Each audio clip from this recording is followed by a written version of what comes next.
like, she's back. And she made like a little post on Facebook, and it was just very, sweetheart, you're not supporting the whole Black Lives Matter movement, and that's an issue. Considering that about 99% of your clientele is African American. This really was a nail vlog, and this was me telling y'all about my freaking insensitive ex nail tech.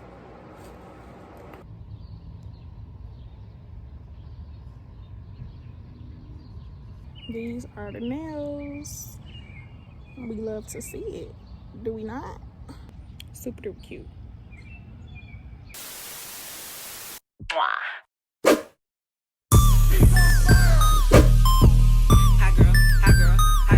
If they say I ain't the baddest, then the motherfuckers lie.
guys, so I am back home and my phone freaking died, but I'm gonna go outside in a second and show y'all my nails. This is how they look. This is my left hand and this is my right hand, but I'm gonna get better pictures and like a video outside.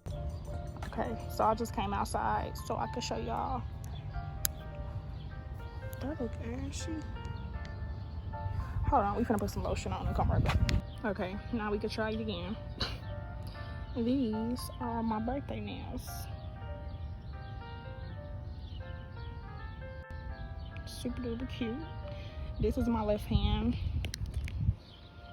And this is my right hand. It's still, my cuticles still like they need some attention, but I just wanted to let y'all know that I'm saying something, my phone freaking died, but the freaking guy, he did a really good job with my nails. I'm gonna start going to this place. It's right by my house because my freaking nail tech is like a little prejudiced. So the one I had been going to for a while, I mean, I stopped going to her for like a little bit and I started going to a place with my job when I was bartending and stuff like that. But anyway, long story short, I have been going to her for a while. And she made like a little post on Facebook and it was just very, sweetheart, you're not supporting the whole Black Lives Matter movement. And that's the issue. Considering that about 99% of your clientele is African American, I had to go ahead and just support another, I would say I wanted to support a black nail tech, but my mama knew about this place. She had been to this place like once or twice, so I ended up just going to this new place. But yeah, I just wanted to say, after I went to the nail shop, I tried to go to the beauty supply store. They were closed and they were boarding up because y'all know what's been going on with the looting and the protesting and things like that. So yeah, that's been going on. So they was boarding their shop up when I tried to go. And then I went to Walgreens. I just ran and got a few items. I'm about to show y'all what I got. So wait, I lied. I went to Discovery first after I got my nails did, and then I tried to go to the beauty supply store. They were boarded up, and then I went to Walgreens. So I'm just gonna show y'all. I went to Discovery, y'all. I was looking for me some clear heels because I will also be vlogging this, but I have a photo shoot for my birthday. For those who don't know, my birthday is June 9th. It is this upcoming Tuesday, so I'm having a photo shoot tomorrow. And I was just going there because I have a certain theme for my photo shoot, and then one of the outfits are not a part of the theme. It's just a cute outfit, and I wanted to wear heels with that specific outfit, and I wanted me a pair of clear heels, but Discovery didn't have no clear heels. I think they shut down the mall again because of the whole rioting thing, so I didn't find no clear heels. But I did find two things since they was on sale. I found this little dress or whatever. Shout out to Julie, because I saw her up in there working or whatever. If she watched this video, hey girl. But this dress was only $6, so I just thought I would get it. It's like a little satin. It's like a little satin, silky type of dress. My mama said it gives her going to bed vibes and nighttime vibes, but I don't know. It's cute to me. So I just got that. That was disrespectful. Lie. On so many different levels. But I also got this little, like, I wouldn't say corset type thing. It's really not a corset. It's just like a tank top type of deal. But it just has that look of like a corset. But it just looked like this. And I thought this was cute. It has this little crisscross, little spaghetti straps. That's all I got out of there. We just looked around. We was really coming in there for some shoes. But since I didn't find them, I just got that and left. Then I went to Walgreens, got me a bunch of snacks and stuff like that. I need to put my ice cream in the refrigerator. But yeah, I had just got me some makeup stuff because, like I said, I'm gonna be doing my makeup, and I just wanted to get like a few products or whatever. So I got this Baby Skin instant pore eraser. It is basically a primer. So I got that by Maybelline. And then I also got this Maybelline Fit Me concealer. I got it in the shade 50, and it's Cafe. I hope this will be a good concealer for my skin tone. You know how that works, like, especially with the whole corona thing. They don't want you opening nothing, or there's no testers or anything, so it's kind of just like you just gotta guess. That's also what I did with this e.l.f. one. This is a 16-hour camo concealer. It's a full coverage matte concealer, and I got this in the shade Deep Cinnamon. So this is what this one looks like. And then I've been wanting me a blush for a while, y'all. I don't know, it be looking super cute when people get their makeup did, and I just never really like cared to use it. But I decided to pick one up at Walgreens, and this is the Milani baked powder blush, and it is in rose, like number 2 rose. So that is what, okay son, we appreciate you, but that is what that one looks like. So yeah, those are all the products that I end up picking up at Walgreens. We beating our face for this photo shoot, and we also gonna beat our face for our birthday, because I don't know, y'all, I just really just can't bring myself. I could bring myself to spend money on somebody else doing my own makeup, but I don't know, once I put my mind to something, I feel like I can do it, why pay somebody? That's just how I be thinking. Like, I'm literally gonna be wearing this makeup for a day. I'm not going nowhere really, so like what's the point of really getting my makeup did, like if I feel like I can do it myself, you know what I'm saying? So anyway, yeah, and then that's really it. I was going to the beauty supply store for like some simple stuff like accessories and but yeah, that's really about it, y'all. I'm really sad that I couldn't really vlog everything, but like I said, my phone died when I was in a freaking nail shop. So yeah, I'm just updating y'all on what happened. And then I'll be vlogging my photo shoot, and I'll be showing you guys me getting ready for my photo shoot. I'm excited, y'all, because it's Gemini season and your girl birthday is right around the corner, and I'm just praying that the whole photo shoot go well. And yeah, but this really was a nail vlog, and this was me telling y'all about my freaking insensitive ex nail tech. So yeah, but yeah, like I said, these are my nails. Ooh, okay son. I'm gonna go outside so y'all can see better, but I'm gonna also have a picture that I was I think y'all saw it throughout the video, but I'm gonna have a picture that I had the man looking at to do these nails. I got the inspiration off of Pinterest, of course. That's where I get all my nail ideas from. So yeah, they just really cute. She's back. Like, I ain't had my nails did, y'all, in so freaking long, and the last time I did have them done, they were short, because like I said, I was bartending. I'm just so in love. This new nail tech that I got, like, he just went so crazy. If you enjoyed this, oh, there it is, we caught it, we found it. If y'all enjoyed this video, make sure you like, comment, and subscribe for more videos of me, and stay tuned for this photo shoot vlog. It should be very much so lit. And yeah, I'll see y'all in my next video. Ever ask what you love, pick up the phone when you home. All I ever ask was you show me some love.